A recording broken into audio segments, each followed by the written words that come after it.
রাগের মাথায় আপনি সন্তানকে বললেন তুই মর, ফেরেশতারা বলল আমিন। তোর ভবিষ্যৎ অন্ধকার, ফেরেশতারা বলল আমিন। রেগে মেগে আপনি আপনার মেয়েকে বললেন জীবনেও তোর কপালে স্বামীর ভাত জুটবে না, ফেরেশতারা আবারও বলল আমিন।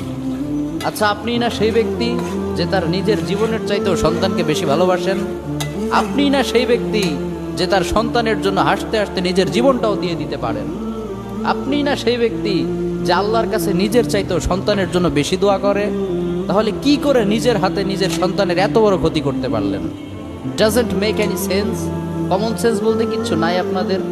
আপনারা কি জানেন না আপনাদের রাগের মাথায় বদদোয়া করাগুলো ফেরেশতারা আমিন বলে? দাওয়াতুল ওয়ালিদ আলা ওয়ালাদি, বাবা মা তার সন্তানের জন্য যেই দোয়া করে সেটা ভালো হোক কিংবা বদদোয়া হোক, আল্লাহ সেটাই কবুল করে নেয়। এজন্য খবরদার, নেভার কার্স ইউর চিলড্রেন। রাগের মাথায় কখনো সন্তানকে অভিশাপ করবেন না। খুব বেশি রাগ উঠে গেলে তার জন্য উল্টা